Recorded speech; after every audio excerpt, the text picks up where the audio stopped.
लिन high city जाने की जगह इक्लिप्स मून के म्यूटेंट्स हेवनली सी सिटी में अपीयर हो गए, बिल्कुल जैंगी और बाकी सबके सामने। ये सीन देख के पूरी ब्लिज़र्ड सिटी हिल गई। कॉम्बैट कमांड सेंटर के अंदर जूजंग और बाकी जो अभी भी पुरानी सोच रखते थे और सोच रहे थे कि सब कुछ कंट्रोल में है, थोड़ा कंफ्यूज्ड हो गए। ऐसा कैसे हो गया? जूजंग सीधा अपने चेयर से उठ खड़ा हुआ। उसका सीरियस एक्सप्रेशन सब पर था। हमारा एक्शन प्लान बिल्कुल सीक्रेट था। हमने अपनी ट्रूप्स को स्प्लिट करने का प्लान बाहर किसी को नहीं बताया था, पर ये लोग कैसे जान गए कि जैंगी और तेंगु स्क्वाड हेवनली सी सिटी में है? ये मिशन तो टॉप सीक्रेट था और सिर्फ कमांड सेंटर के ऑफिसर्स को ही पता था। अब ये लगता है कि कोई मोल होगा जिसने ये इन्फॉर्मेशन लीक की।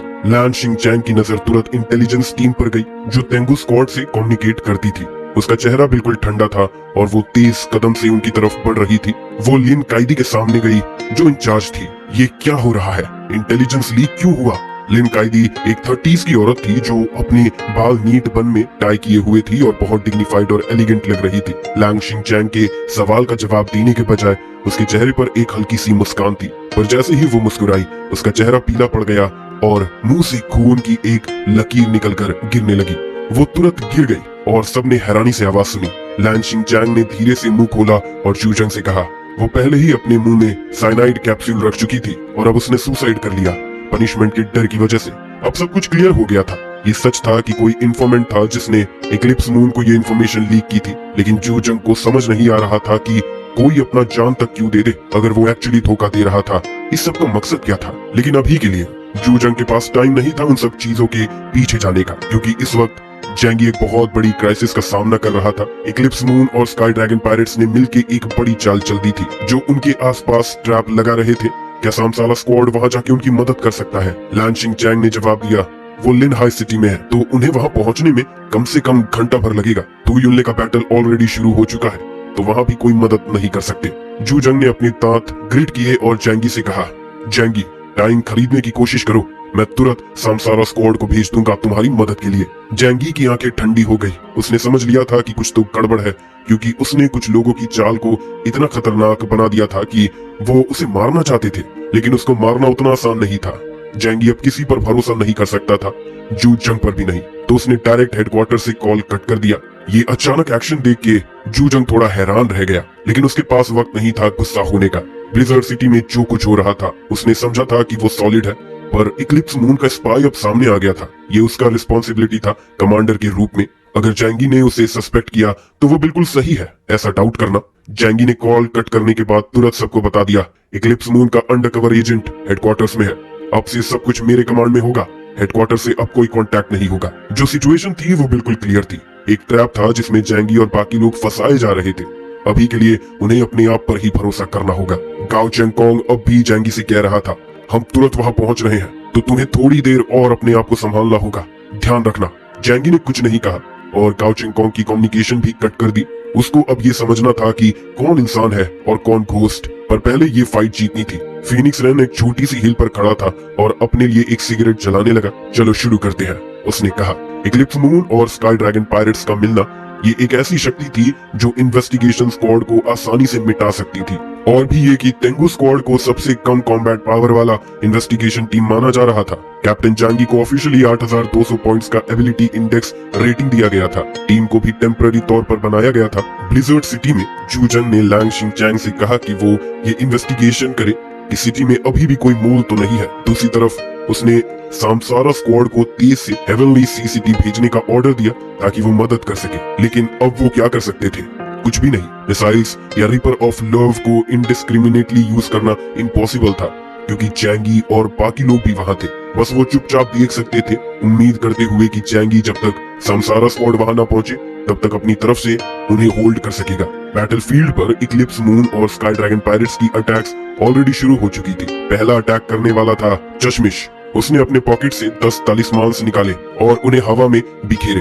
फिर अपने दाहिने हाथ से एक सील फेंकी। मैं देवताओं को हुक्म देता हूँ, सभी तत्वघटास, सभी धर्मकया, सभी मेरे ऑर्डर्स मानो। वो 10 सफेद तालिस्मान्स हवा में सफेद धुआं बनाने के बाद 10 काले हाउंड्स में बदल गए। ये एक ऐसा शिकिगामी था जो जैंगी ने कभी नहीं देखा था। ये इतने काले थे जैसे काला इंक और भयंकर और भटकती हुई फील दे रही थी। वो 10 डेमोनिक हाउंड्स गरजते हुए जैंगी की तरफ दौड़े। जैंगी को ये पता नहीं था कि उनकी एबिलिटीज क्या है, लेकिन जब तक डायमेंशनल गेट खुलता उनका हर अटैक कुछ ही पलों में नादान हो जाता। और वैसे भी वो 10 काले डेमोनिक डॉग्स जैंगी ने अपने डायमेंशनल स्पेस में एब्जॉर्ब कर लिए। लेकिन इसी वक्त जैंगी ने देखा कि चश्मिश के मुंह के कोने में एक मुस्कान थी। इंटरडायमेंशनल स्पेस ये सब कुछ एब्जॉर्ब कर सकता है, लेकिन इसके अंदर जो कैपेसिटी है उसकी एक लिमिट होगी। अगर उसमें ज्यादा एनर्जी डाली जाए तो वो तोड़ सकता है। चश्मिश ने अपने दाहिने हाथ के मध्य और इंडेक्स फिंगर को एक साथ मिलाया और अपने मुंह के पास रखकर गहरी आवाज में कहा, डिस्ट्रॉय।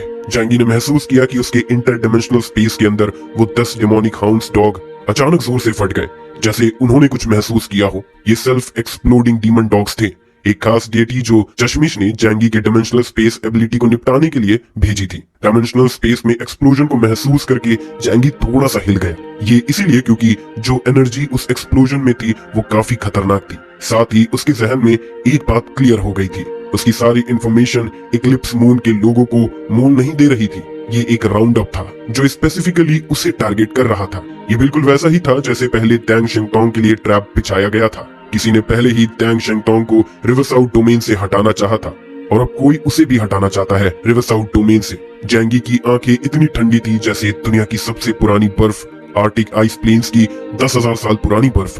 बिट्रेड होना उसे गुस्सा दिलाता था, लेकिन साथ ही उसका दिमाग क्लियर था।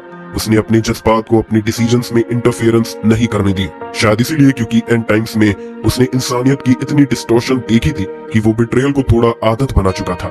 अच्छा है, मैंने काफी गहरा हिट लिया, जैंगी ने अपने मन में सोचा। मुझे लगता है कि मेरे अपोनेंट ने मेरी स्ट्रेंथ को गलत समझा और जो उन्होंने अटैक प्रिपेयर किया था वो काफी नहीं था। ये मेरा होम ग्राउंड है। आज मैं देखना चाहता हूँ कि कौन शिकारी है और कौन शिकार। जैंगी ने एक नई कम्युनिकेशन चैनल खोला जब उसने धीरे से कहा, स्काई ड्रैगन पायरेट्स और इक्लिप्स मून के लोग अपना प्लान बना रहे हैं और वो तेंगु स्क्वाड को घेरने वाले हैं जो अपने प्रिजन से भाग नहीं पा रहे थे। लेकिन इसी वक्त एक भयंकर धमाका हुआ जहां वो खड़े थे। धरती के नीचे से शॉक वेव्स इतनी तेज थी कि वो आसमान की तरफ उछल गई और कई पायरेट्स के शरीर हवा में उड़ गए। उनके पैरों के नीचे जमीन के अंदर हजारों मीटर गहरा एक ह्यूज शेल्टर था जो 10,000 स्क्वायर मीटर्स और 3 फ्लोर्स का था। जहां वो थे वो जगह एमराल्ड वाटरसाइड बेस हार्बर के नाम से जानी जाती थी। ये एक मिलिट्री बेस के जैसा था जो दुनिया के खत्म होने के बाद बना था। जंजुगान ने वहां आसपास काफी ट्रैप्स और एक्सप्लोजिव छुपा रखे थे। ये जैंगी के छुपाए हुए ट्रिक्स में से एक था। ये हेवनली सी सिटी है। मैं जैंगी तुम्हें याद दिलाता हूँ कि ये मेरा होम टर्फ है, जैंगी ने ठंडा जवाब दिया। स्काई ड्रैगन पायरेट्स और इक्लिप्स मून के लोग बिल्कुल हैरान हो गए, लेकिन उससे पहले कि वो अपनी पोजीशन स्टेबलाइज कर पाते, एक बड़ा स्नो स्टॉर्म आसमान में गिर गया और हवा इतनी तेज थी कि वो लोगों की आंखों में भटकने लग गई। फीनिक्स रन ने अपनी आंखों को नैरो करके कहा, कुछ तो गलत हो रहा है। और स्काई ड्रैगन पायरेट्स के बीच एक म्यूटेंट था जो स्काउटिंग का काम कर रहा था। उसने इन विजन्स का ओरिजिन महसूस किया और कैन्यूट को अलार्म देते हुए कहा, बहुत सारे दुश्मन अचानक नॉर्थ ईस्ट और नॉर्थ वेस्ट से आ रहे हैं।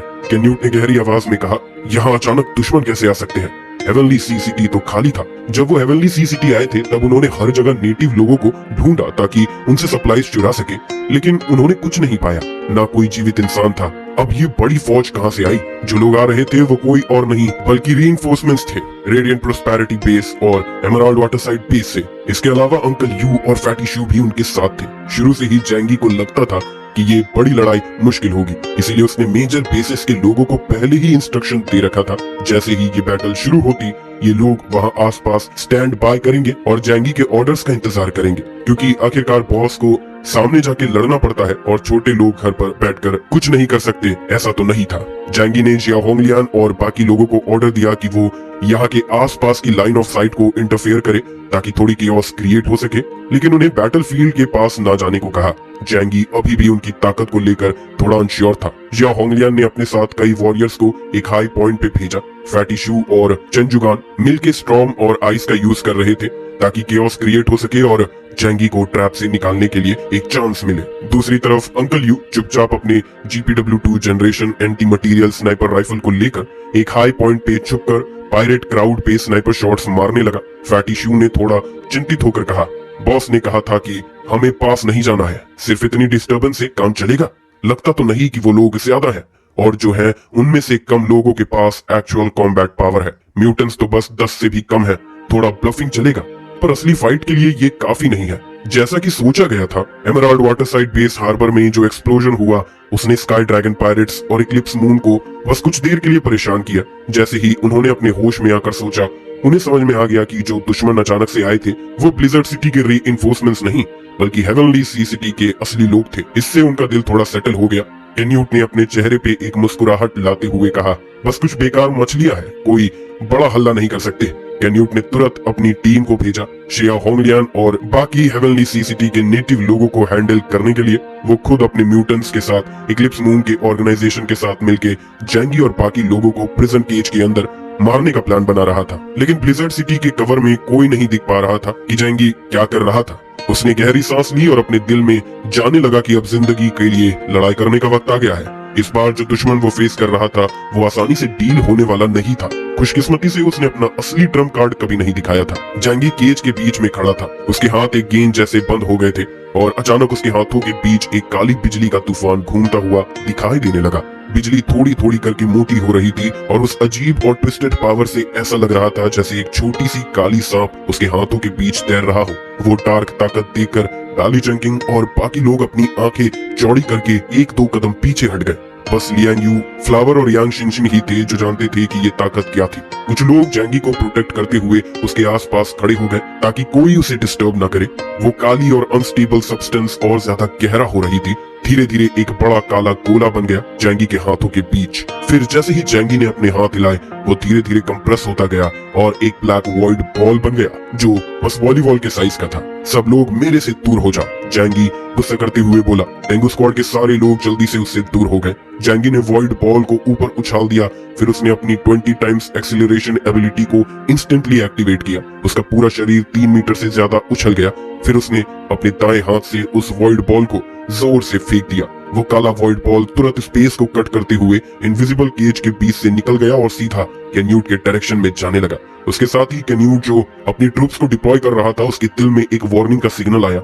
उसने अपनी इंस्टिंक्ट का यूज किया जैसे कोई जानवर अपने खतरा महसूस कर रहा हो, लेकिन वो जैंगी से सिर्फ 1000 मीटर की दूरी पर था। जैंगी की ताकत को गलत समझने की वजह से उसने डॉज करने का फैसला नहीं किया बल्कि वो डायरेक्टली उस अटैक को रोकने की कोशिश कर रहा था। उसका बड़ा शार्क जैसा शरीर एक तेज और कांपने वाली चीख के साथ उस अटैक को रोकने के लिए अपना पूरा शरीर लगा रहा था। इसका मतलब था कि उसके पीछे ड्रॉइंग ऑफ प्रिजन का कास्टर मौजूद था। जैंगी ने कैन्यूट को एक भयंकर नजर से देखा जैसे वो अपने वॉइड स्पीयर को आसमान में रेस करते हुए देख रहा हो और कहा, मर जाओ। अगले ही पल में पूरी स्पेस एक काले स्पीयर से घिर गई जो जमीन से उठी थी। ये एक बड़ा ऑर्ब था जिसका रेडियस कुछ 100 मीटर था और जो दहशतनाक डिस्ट्रक्शन की ताकत से भरा हुआ था। एक धीमी और दर्द भरी चीख उस वॉइड ऑर्ब के बीच से निकलकर सुनाई देने लगी। कैन्यूट का बड़ा शरीर ऊपर की तरफ दौड़ा। वॉइड ऑर्ब की एबिलिटी को रोकने की कोशिश कर रहा था और फिर वो अपने धीरे धीरे जमीन पर गिर गया।